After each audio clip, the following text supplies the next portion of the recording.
One of Europe's most famous kings was not killed in battle, did not die on a throne, but was found silent in a lake, with no witnesses and no explanation. That man was Ludwig II of Bavaria. But before he was labeled the Mad King, before he was legally deposed, before his death became a question history refuses to answer, Ludwig II was once seen as a dream, wearing a crown. Ludwig was born into a world where kingship still carried its old glow. Mid-19th century Bavaria still believed in crowns, ceremonies, and bloodlines. But beyond palace walls, another world was rising. A world of factories, railways, bureaucracies, and people with little patience for dreams. And Ludwig, from the very beginning, was out of step with his time. In 1864, Ludwig became king at just 18. Too young to rule, too sensitive to command a state entering the modern age. Yet at first, no one seemed concerned.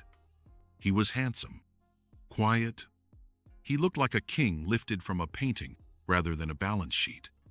The press called him the Fairy King. That was the first warning sign. Ludwig did not want to become a manager of power. He wanted to become the central figure in a legend. While other monarchs learned to negotiate with parliaments, Ludwig immersed himself in German myths, medieval knights, and tragic destinies. He did not dream of authority. He dreamed of meaning, a dangerous preference for any ruler. There is a detail often overlooked in Ludwig's story. He did not enjoy people. Not out of cruelty, but because solitude felt safer. From an early age, Ludwig showed clear tendencies: avoidance of social contact, discomfort with political ritual, deep unease in diplomatic settings. For a private citizen, this might be temperament. For a king, it was a liability. Slowly, Ludwig began to withdraw. Not officially, not on paper, but inwardly. He appeared less. Decisions came later. Communication passed through letters and intermediaries. The Bavarian government began to face an uncomfortable truth. They had a king, but not a ruler. Instead of governing, Ludwig poured his energy into the world inside his mind. A world without parliaments, without budgets, without criticism. A world of castles on remote peaks, vast halls never meant to be filled, spaces designed not for living but for dreaming. Ludwig did not build castles to reside in. He built them to escape. The irony is striking. While ministers worried that Ludwig was losing control, Ludwig himself believed that only in these imagined worlds did he possess any control at all. Real power suffocated him. Imagined power did not. Whispers began to circulate. The king is strange. The king is unstable. The king is not like us. But at this stage, no one dared say it aloud. Because Ludwig still possessed the perfect armor: youth, beauty, and myth. No one had yet called him the Mad King. Not yet. A king who did not wish to rule, a state that could not function on dreams, and a label mad, waiting for the right moment to be applied. The question is not whether Ludwig was insane. The question is this: in a world changing this rapidly, was there ever room for a king who chose to dream? And that is where the story truly begins. A king who did not wish to rule, a state that could not function on dreams. That was where the story paused. This is where it begins to turn. Ludwig II was still king. The crown was still his. The laws still bore his name. But power, quietly, had begun to slip out of reach. Not through rebellion, not through violence, but through something far more dangerous: routine. Bavaria was changing faster than its king. Railways demanded schedules. Budgets demanded discipline. Parliaments demanded attention. And Ludwig demanded silence. He did not disappear overnight. He faded. Meetings were postponed. Audiences shortened. Decisions delayed until they were made for him. What remained was a king who signed papers, and a government that increasingly wrote them without waiting. This was not incompetence. It was incompatibility. Ludwig was not failing at power. He was refusing its language. While ministers spoke in numbers and consequences, Ludwig spoke in symbols, moods, and myth. To a modern state, this was not poetic. It was alarming. At first, they indulged him. After all, a beautiful king is a useful king. He attracts admiration. He distracts from problems. As long as Ludwig remained charming, quiet, and distant, his withdrawal could be tolerated. But charm is not governance, and distance, over time, becomes absence. The deeper Ludwig retreated into himself, the more the machinery of the state moved forward without him. Files stacked up. Committees multiplied. Authority was redistributed discreetly, politely, legally. No one announced it. It simply happened. Here lies the irony. The more Ludwig withdrew from power, the more power defined him as a problem. Not because he was cruel, not because he was corrupt, but because he was unpredictable. And modern states fear nothing more than a ruler. They cannot model, calculate, or manage. So the language began to change.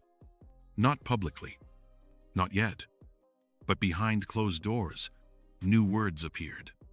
Unstable, unreliable, unfit. None of them medical, all of them political. Ludwig sensed this shift. He felt the pressure tightening, even if he did not fully understand its mechanics. His response was not resistance. It was withdrawal. If the state wanted clarity, he offered mystery. If it wanted control, he offered silence. This only confirmed their fears. A king who would not explain himself became a king others would explain for. Letters replaced appearances. Intermediaries replaced authority. Distance replaced command. Ludwig still reigned, but he no longer ruled. There is a moment in every decline when balance becomes illusion. For Ludwig, that moment arrived quietly. The government functioned without him. Decisions carried his name without his presence. Power operated independently of the person meant to embody it. The crown had become ceremonial, and ceremony, without control, is decoration. To the ministers of Bavaria, this was no longer romantic. It was dangerous. A state entering the modern age could not afford a monarch who treated governance as an interruption. Something had to be done, but not yet. Because removing a king is never simple. It requires justification. It requires language the public will accept. And above all, it requires a label. Not treason, not tyranny. Something cleaner. Something quieter. Something that reframes the problem as concern rather than rebellion. Ludwig was not accused. He was assessed. Not challenged. Observed. The question was no longer, can the king govern? It had shifted to something far more decisive. Is the king capable? And once that question is asked, the answer becomes inevitable. Because power does not tolerate ambiguity. It resolves it. Ludwig, meanwhile, continued to dream. He built worlds that answered to no one. Spaces untouched by parliament or criticism. Realities where he remained absolute, if only in imagination. To him, this was survival. To the state, it was evidence. This was the fatal misunderstanding. Ludwig believed retreat would protect him. The state believed retreat proved its case. And somewhere between those two beliefs, the word mad began to take shape. Not yet spoken, not yet written, but waiting. Because once a king loses control over power, Power will eventually redefine the king. And that is where the story is heading next. Power does not collapse loudly. It reorganizes.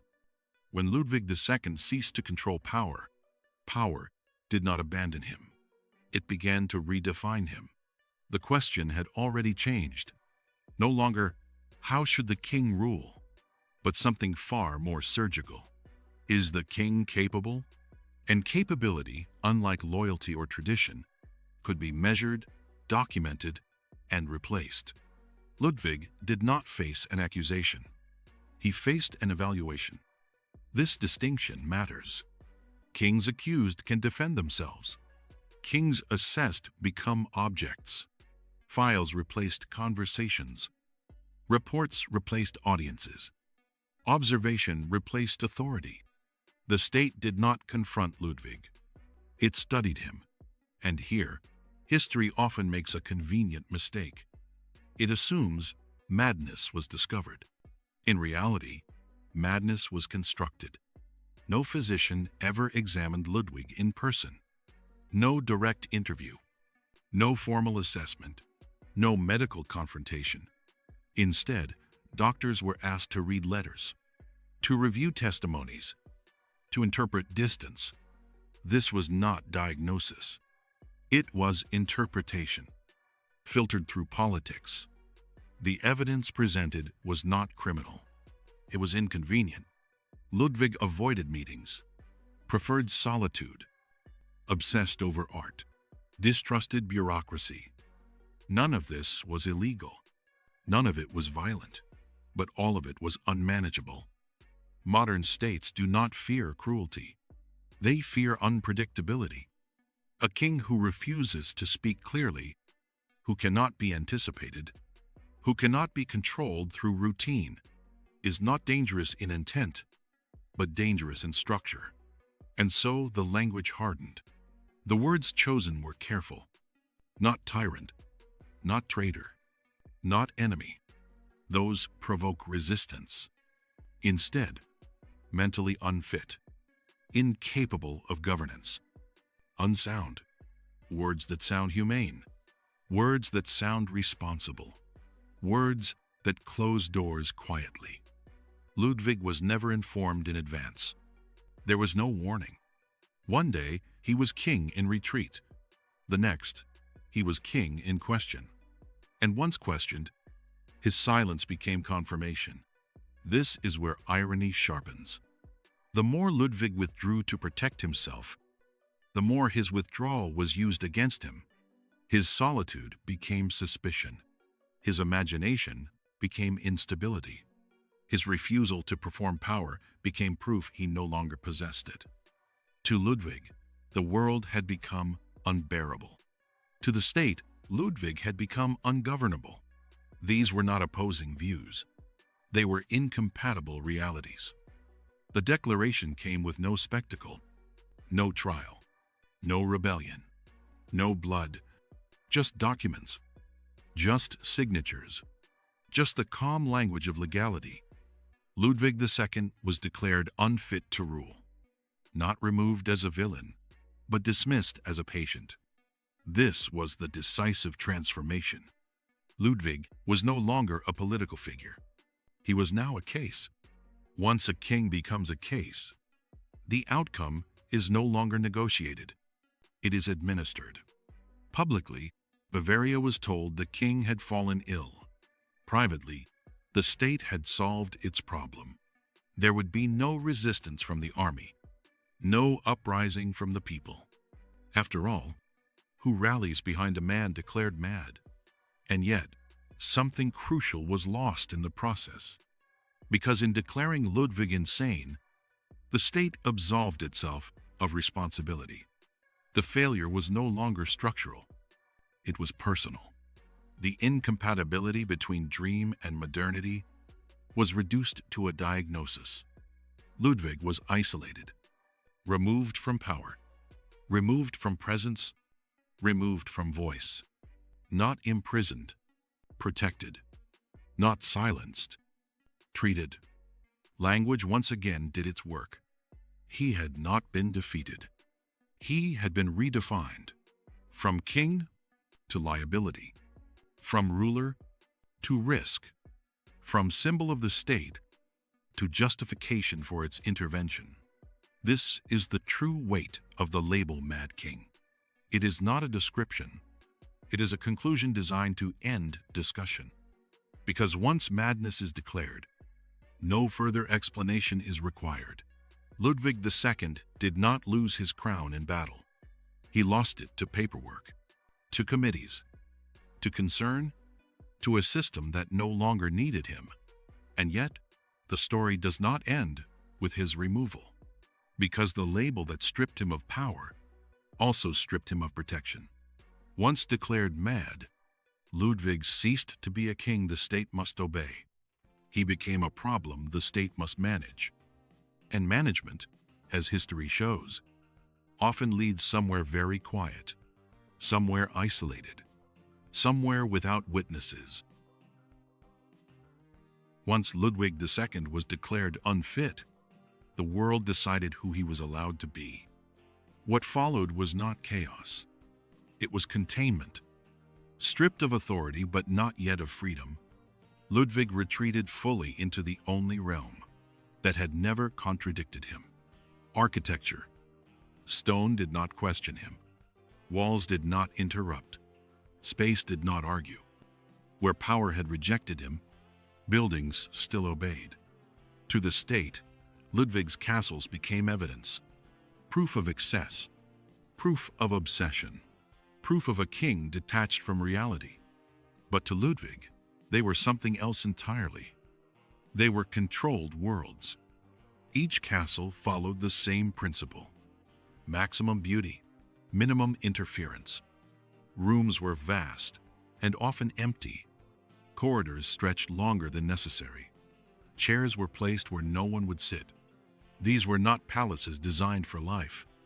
They were environments designed for absence. Neuschwanstein rose from the mountains, like a dream refusing gravity. Medieval towers, romantic silhouettes, imagined chivalry, reconstructed in stone. But it was not a return to the past. It was an escape from the present. Neuschwanstein had no throne room built for governance, no space intended for ministers, no architecture for rule, only vision. Linderhof, smaller and more intimate, was no less revealing. A palace built for one man, and barely even for him. Mirrors multiplied his solitude. Reflections replaced companionship. The king appeared everywhere, yet was never truly present. Herentiamsi went further. A replica of absolute power. Versailles reborn in Bavaria. Grand, symmetrical, immaculate. But this was authority without a state. A monarchy without subjects. A palace so large, it exposed its own emptiness. None of these castles were fully completed, not because of interruption, but because completion was irrelevant. Ludwig did not build to finish. He built to remain inside the act of imagining. Here lies the misunderstanding. Ministers believed the castles proved Ludwig had lost touch with reality. In truth, they proved the opposite. Ludwig understood reality perfectly, and he rejected it. Reality, by then, had become procedural. It moved through forms, signatures, committees. It rewarded predictability and punished deviation. Ludwig did not fit into this system, so he constructed one that fit him. There is something deeply ironic in this. The state declared Ludwig mad for withdrawing into fantasy. Yet it was the state that demanded absolute conformity to its version of reason. Ludwig's castles were irrational, but they were coherent.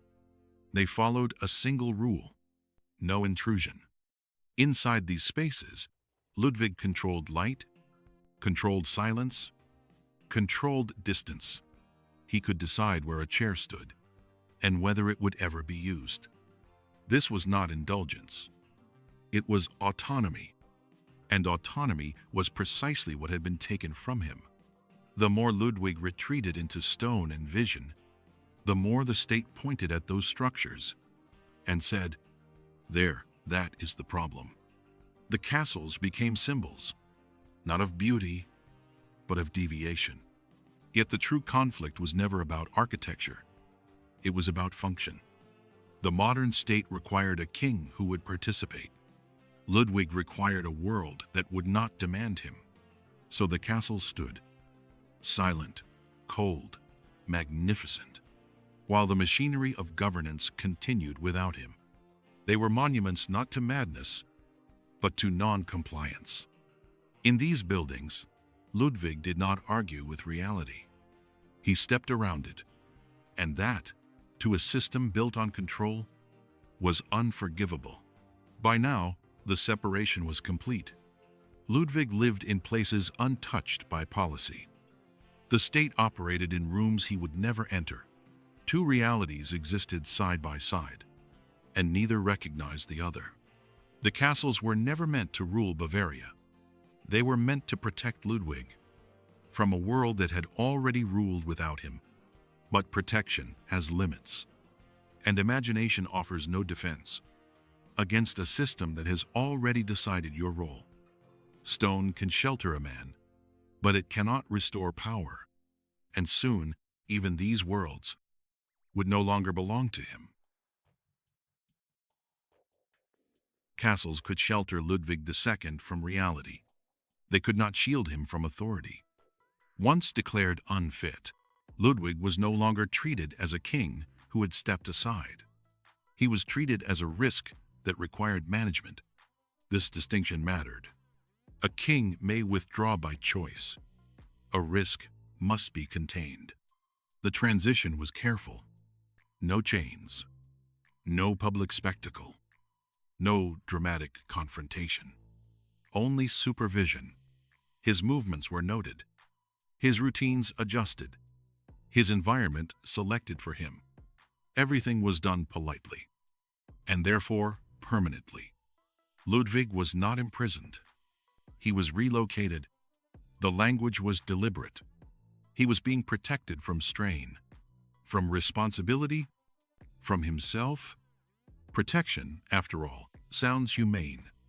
The residence chosen for him was not a cell.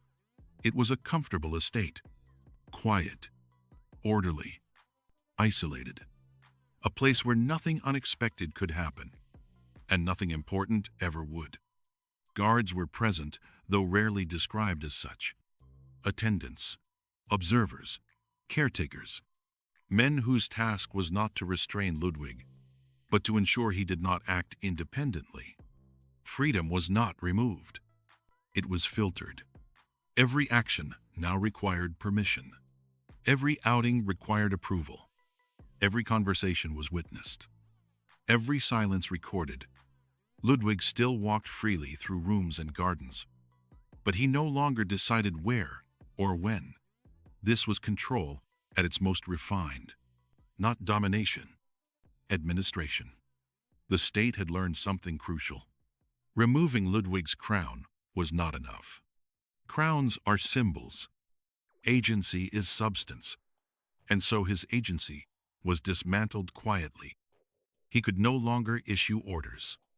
He could no longer refuse audiences because there were none. He could no longer withdraw because withdrawal was now compulsory.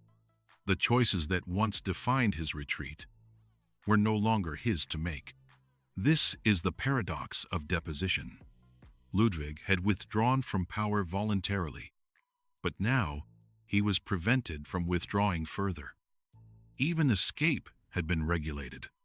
To the public, the situation appeared calm. The former king was resting, receiving care, shielded from stress. There were no protests, no rallies, no outrage. After all, how does one oppose protection? Yet beneath this calm lay something irreversible. Ludwig was no longer a political actor. He was not even a symbol. He had become an object of custody. This is where the story tightens. Because once a man is reduced to custody, his safety depends entirely on those who control it. And those controllers are accountable only to procedure. Ludwig understood this, at least instinctively. The walls around him were not prison walls. They were boundaries drawn by concern. Concern does not argue. It does not listen. It decides. He had not been punished. He had been neutralized. Communication with the outside world diminished. Visitors were limited. Information controlled. Context removed. The man who once ruled Bavaria now experienced the world through mediation. Secondhand, there was no longer a place for imagination here. No castles. No vast empty halls. No spaces of personal design. Everything was functional, measured, safe. And safety, in this form, is a kind of erasure. Ludwig's presence had become inconvenient, not disruptive, not dangerous, just unnecessary. The state no longer needed him. For legitimacy or continuity, he had served his purpose. As a justification, once declared mad, once removed from power, once isolated, his continued existence changed nothing. That was the most unsettling realization, because when a system reaches that point, it stops seeing a person. It sees only outcomes. Ludwig was now entirely dependent on the judgment of others who had already decided who he was and who he was allowed to be. This is the final stage of control. Not force, but irrelevance. And irrelevance is dangerous, because when a man no longer matters politically, his fate becomes administratively flexible. The story, at this point, could have ended quietly. A former king fading into obscurity, a footnote managed by caretakers. But history rarely chooses the quietest ending, because what followed next was not policy, not diagnosis, not architecture. It was water. The end did not come in a palace. It did not arrive with ceremony, or witnesses, or final words. It came quietly. In water, on the evening of June 13th, 1886, Ludwig II was taken for a walk. Not a journey, not an escape, just a walk. Two men left the estate near Lake Starnberg together. The former king, declared mad, and the physician assigned to observe him. No guards followed. No crowd watched. No record explains why. The lake was calm. The air was cool. The light fading. Nothing in the scene suggested an ending. And that, perhaps, was the point. Hours passed. When concern finally replaced patience, searchers went looking. What they found did not resolve the story. It froze it. Ludwig's body was discovered in shallow water. So was the doctor's. No struggle was reported. No witnesses came forward. No clear explanation survived.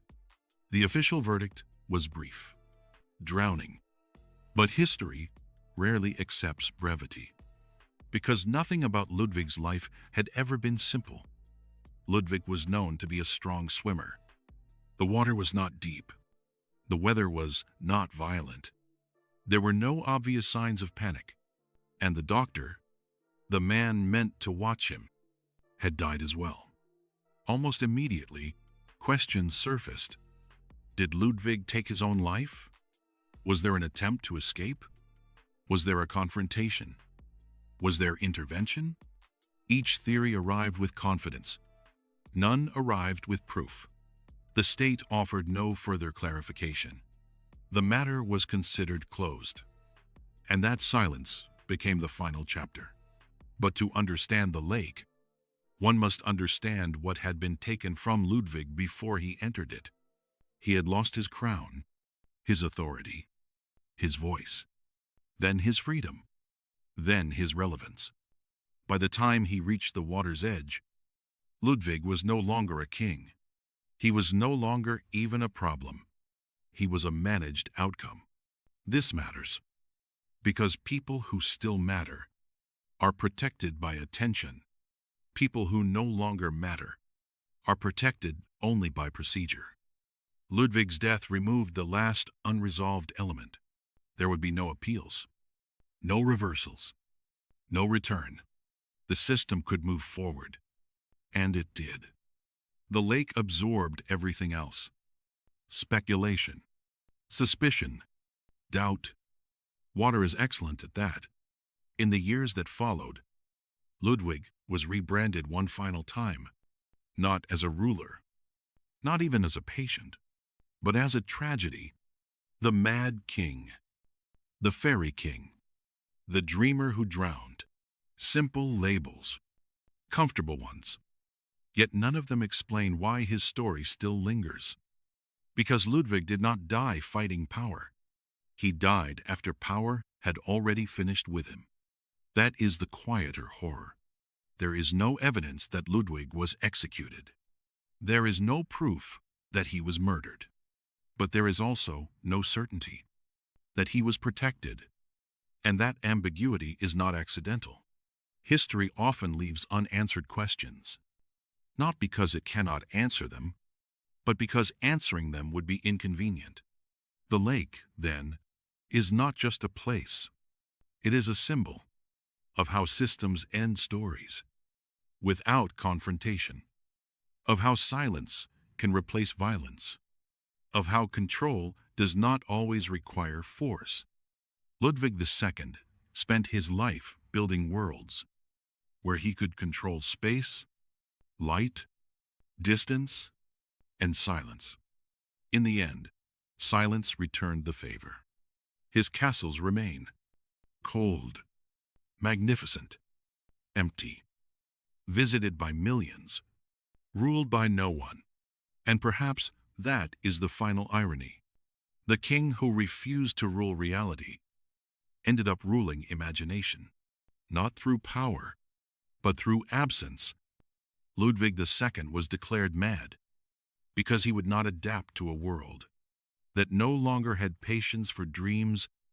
He was removed because he could not be managed, and he died when he no longer needed to be either. The lake took his body, history took his meaning, and what remains is not a mystery to be solved, but a pattern to be recognized. When power cannot control a person, it redefines them. When it no longer needs them, it forgets them. And when the story becomes inconvenient, it lets the water close over it. That is how the fairy king disappeared. Not in madness, not in rebellion, but in silence. Was Ludwig II mad? Or was he simply unnecessary to the world that replaced him?